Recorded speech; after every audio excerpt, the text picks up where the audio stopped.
وبه نستعین اما بعد۔ ناظرین محترم، سامعین مکرم، السلام علیکم ورحمۃ اللہ وبرکاتہ۔ آج میں پھر آپ حضرات کے سامنے عزیزم حافظ محمد نرالی شبولوی کے ساتھ حاضر ہوا۔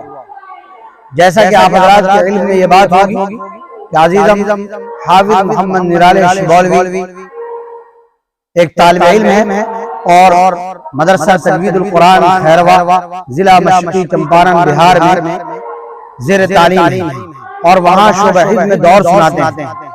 آج ان کا مدرسہ کھلا ہے اور وہ مدرسہ جا رہے ہیں۔ آپ دعا کریں کہ اللہ تعالیٰ ان کو علم و عمل کی دولت سے نوازے۔ میں نے مناسب سمجھا، میری خواہش ہوئی کہ جب وہ مدرسہ جا رہے ہیں اس سے پہلے ان سے ایک نعتیہ کلام سن لیا جائے اور آپ کو بھی سنا دیا جائے تاکہ میں بھی محظوظ ہو سکوں اور آپ بھی محظوظ ہو سکیں۔ اس لیے آج میں ان کے ساتھ چینل پر حاضر ہوا ہوں۔ ناظرین محترم، آپ کو یہ بات بارہا بتائی جا چکی ہے کہ نبی اکرم صلی اللہ علیہ وسلم نے اچھی شاعری کو پسند فرمایا ہے، اچھی شاعری پر داد و تحسین سے نوازا ہے، بلکہ اللہ کے نبی کریم صلی اللہ علیہ وسلم نے اس پر انعام سے بھی نوازا ہے۔ حضرت کعب بن زہیر رضی اللہ تعالیٰ عنہ کو ایک چادر انعام میں دیا تھا اور آپ علیہ السلام نے دوسرے شعراء کے اشعار گنگنائے بھی ہیں اور بعض مرتبہ نبی اکرم صلی اللہ علیہ وسلم کی زبان اقدس سے خود رجزیہ اشعار بھی جاری ہوئے ہیں۔ یہ ساری روایتیں بتاتی ہیں کہ اچھی شاعری شریعت اسلام میں ایک پسندیدہ عمل ہے۔ اچھی شاعری پر داد و تحسین کی بہت سی مثالیں احادیث کی کتابوں میں ذکر کی گئی ہیں، جن میں سے کئی ایک مثالیں پچھلی ویڈیوز کے اندر میں نے آپ کے سامنے پیش کی ہیں۔ آج بھی میں مناسب سمجھتا ہوں کہ اچھی شاعری پر داد و تحسین کی ایک وہ روایت بھی پیش کر دی جائے جو امی عائشہ صدیقہ رضی اللہ تعالی عنہ سے منقول ہے اور جس کو امام بہقی رحمۃ اللہ علیہ نے بڑی تفصیل کے ساتھ نقل کیا ہے۔ امام غزالی رحمۃ اللہ علیہ نے احیاء العلوم کے اندر اس کو نقل کیا ہے اور حلیۃ الاولیاء میں اس روایت کو نقل کیا گیا ہے۔ وہ روایت یہ ہے، امی عائشہ صدیقہ رضی اللہ تعالی عنہ فرماتی ہیں کان رسول اللہ صلی اللہ علیہ وسلم یخصف نعلہ، نبی اکرم صلی اللہ علیہ وسلم ایک مرتبہ اپنے نعلین مبارک کی مرمت فرما رہے تھے، اس کو درست فرما رہے تھے۔ وَكُنْتُ أَغْزِلُ، اور میں بیٹھی سوت کاٹ رہی تھی۔ میں نے نبی اکرم صلی اللہ علیہ وسلم کو دیکھا، فَجَعَلَ جَبِينُهُ يَعْرَقُ، آپ علیہ السلام کی پیشانی مبارک سے پسینے ٹپک رہے تھے۔ وَجَعَلَ عَرْقُهُ يَتَوَقَّدُ نُورًا، اور آپ علیہ السلام کے پسینے مبارک کے اندر روشنی پھوٹ رہی تھی اس سے اور اس کی وجہ سے ایک حسین اور خوبصورت سما بن گیا تھا۔ امی عائشہ صدیقہ کہتی ہیں فَبُهِتْ، میں حضور صلی اللہ علیہ وسلم کے اسی حسن میں کھو گئی۔ آقا مدنی صلی اللہ علیہ وسلم نے مجھ سے پوچھا مَا لَكِ مُحِبِّ یا عائشہ، عائشہ تم کہاں کھوئی ہوئی ہو؟ امی عائشہ صدیقہ رضی اللہ تعالی عنہ نے جواب دیا نظرت الیک، اے اللہ کے نبی صلی اللہ علیہ وسلم میں نے آپ کو دیکھا، فجعل جبینک یعرق، آپ کی پیشانی مبارک سے پسینے بہ رہے ہیں، وجعل عرقک یتولد نورا، اور آپ کے پسینے سے ایک روشنی پھوٹ رہی ہے، میں اسی میں کھوئی ہوئی تھی، آپ کے حسن کو اور آپ کے جمال کو دیکھ رہی تھی۔ امی عائشہ صدیقہ رضی اللہ تعالی عنہ نے اس کے بعد یہ ارشاد فرمایا کہ لو رآک ابو کبیر الحضری لعلم انک اصدق بشعرہ، کہ اللہ کے نبی صلی اللہ علیہ وسلم وہ جو شاعر ہے ابو کبیر حضری، اگر وہ آپ کا دیدار کر لیتا تو اسے یقین ہو جاتا کہ آپ صلی اللہ علیہ وسلم ہی اس کے شعر کے زیادہ مصداق ہیں۔ نبی اکرم صلی اللہ علیہ وسلم نے امی عائشہ صدیقہ رضی اللہ تعالی عنہ سے پوچھا ماذا یقول ابو کبیر الحضری عائشہ، عائشہ ابو کبیر الحضری کا وہ شعر کون سا ہے جس کے بارے میں تم یہ کہہ رہی ہے کہ میں اس کا زیادہ مصداق ہوتا؟ امی عائشہ صدیقہ رضی اللہ تعالی عنہ نے وہ شعر سنایا وَمُبَرَّئٍ مِّن كُلِّ غُبَّرِ حَيْضَةٍ وَمُبَرَّئٍ مِّن كُلِّ غُبَّرِ حَيْضَةٍ وفساد مرضعة وداء مغيل، وفساد مرضعة وداء مغيل، لو نظرت إلى أسرة وجهه، لو نظرت إلى أسرة وجهه لبرقت کبرق العارض المتحلل. مطلب یہ ہے کہ میرا ممدوح اتنا اچھا اور اتنا بہتر ہے کہ وہ حیض کی کدورت سے پاک ہے. دودھ پلانے کے زمانے میں جو مزاج کا فساد ہو جاتا ہے اس سے پاک ہے. حمل کے ایام میں جو بیماری وغیرہ ہو جاتی ہے اس سے بھی پاک و صاف ہے. اگر تم میرے محبوب کے رخ انور کی لکیروں اور اس کے خطوط کو دیکھو گے تو ایسا محسوس ہوگا کہ وہ اس طریقے سے چمک رہے ہیں جیسے بادل میں بجلیاں چمکتی ہیں.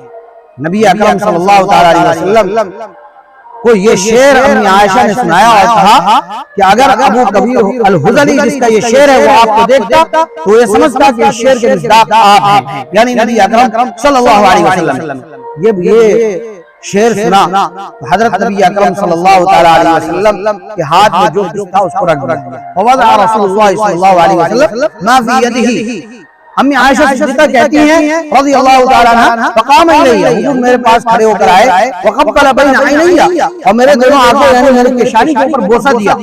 اور اللہ کے نبی کریم صلی اللہ تعالی علیہ وسلم نے بوسہ دے کر ارشاد فرمایا جزاک اللہ یا عائشہ خیرا، اے عائشہ اللہ تم کو بہترین صلہ دے. ما سررت منی کسری منکی، تم میرے حسن سے اتنا خوش نہیں ہوئی ہوگی جتنی خوشی تجھے تیری ذہانت سے مجھے ہوئی ہے. کہ تو کتنی ذہین ہو، تم کتنی ذہین ہو، اور تیری برجستہ شاعری سے مجھے خوشی ہوئی ہے کہ تم نے موقع محل کے لحاظ سے برجستہ ایک شعر پیش کیا ہے. تیری ذہانت اور برجستہ شاعری کے اوپر مجھے خوشی ہو رہی ہے. اتنی خوشی میرے حسن و جمال کو دیکھ کر تمہیں نہیں ہوئی ہوگی. دیکھیے یہاں نبی اکرم صلی اللہ علیہ وسلم نے حضرت امی عائشہ صدیقہ کے شعر پیش کرنے پر کس طریقے سے داد دیا، اٹھ کر بوسہ لیا، اور بوسہ ہی نہیں لیا بلکہ داد و تحسین کے کلمات سے بھی نوازا اور خوشی اور مسرت کا اظہار فرمایا. اس سے معلوم ہوتا ہے کہ اچھی شاعری پر داد و تحسین سے نوازنا چاہیے، خوشی کا اظہار کرنا چاہیے. آئیے بلا کسی تاخیر کے اسی سنت نبوی پر عمل کرتے ہوئے میں بھی چاہتا ہوں کہ عزیزم سے ایک نعت یا کلام سنوں، ان کو داد و تحسین سے نوازوں، خوشی کا اظہار کروں، اور آپ کے سامنے بھی آپ کو لطف اندوز ہونے کا اور محظوظ ہونے کا موقع فراہم کروں. تو آئیے بلا کسی تاخیر کے ہم عزیزم سے نعت کلام سماعت کرتے ہیں. السلام علیکم ورحمۃ اللہ وبرکاتہ. وعلیکم السلام ورحمۃ اللہ وبرکاتہ. آئیے حضرات سننے اور سنانے سے قبل درود پاک کا ہدیہ پیش کریں.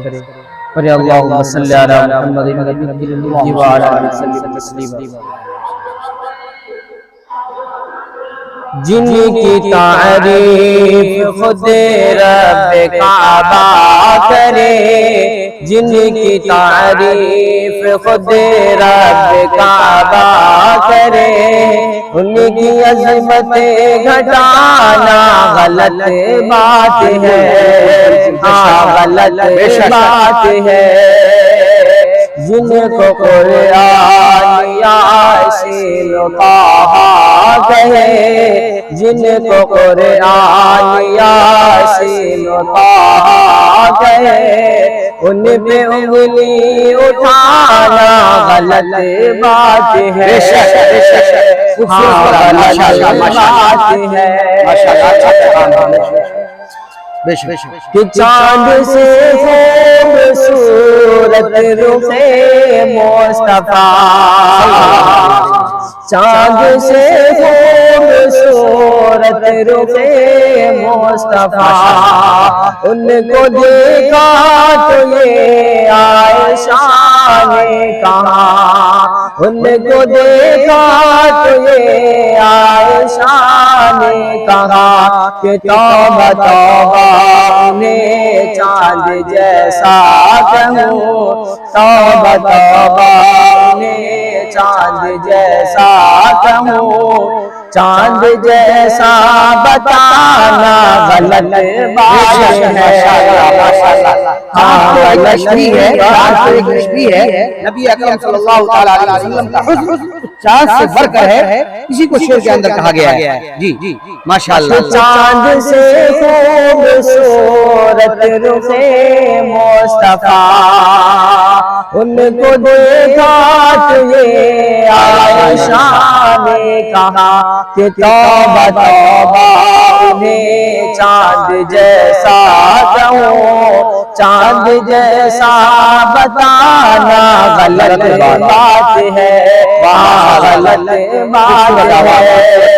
اور حضرت بلال حبشی رضی اللہ تعالیٰ حوالے سے شعر ملاحظہ فرمائے، ارشاد کہ ظلم پر ظلم سہے کر یہ بولے بلال، ظلم پر ظلم سہے کر یہ بولے بلال، ظالموں یہ غلط ہے تمہارا خیال، کس طرح دامن مصطفیٰ چھوڑ دوں، کس طرح دامن مصطفیٰ چھوڑ دوں، بات دل میں یہ لانا غلط بات ہے، غلط بات ہے۔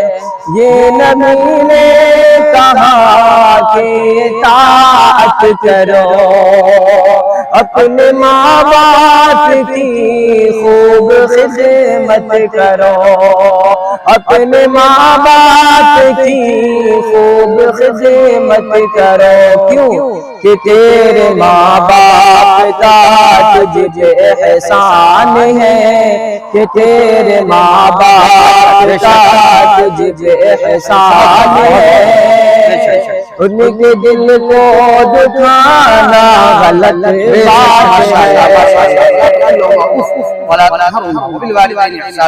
ماشاءاللہ خوبصورت کلام اور خوبصورت آواز اور خوبصورت لب و لہجہ، اللہ تبارک و تعالی آپ کو علم و عمل کی دولت سے نوازے۔ ناظرین، حافظ محمد نرالی شمولوی کو بھی دعاؤں میں یاد رکھتے اور مجھے بھی دعاؤں میں یاد رکھتے، اللہ ہمیں بھی انہیں بھی دارین کی ڈھیر ساری خوشیاں بھی اور مسرتیں دے، اور میں بھی آپ کے لیے دعائیں کرتا ہوں، آپ جہاں کہیں رہیں خوش رہیں، آباد رہیں، شاداب رہیں، شاد رہیں، اللہ تبارک و تعالی آپ کو بھی دارین کی ڈھیر ساری خوشیوں سے نوازے۔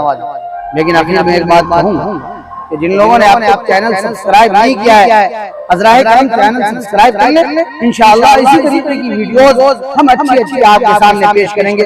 ابھی تو نعت کلام کا سلسلہ چل رہا ہے، انشاءاللہ اللہ تعالیٰ نے موقع فراہم کیا تو مسئلے مسائل کے سلسلے چلیں گے، اور انشاءاللہ مواعظ و خطبات کے بھی سلسلے چلیں گے۔ اللہ تبارک و تعالیٰ ان مراحل کو آسان فرمائے، آپ ہمارا تعاون کریں، انشاءاللہ ہم آپ کی خدمت میں اچھی ویڈیوز پیش کریں گے۔ بس انہی باتوں کے ساتھ میں رخصت ہوتا ہوں۔ السلام علیکم ورحمۃ اللہ وبرکاتہ۔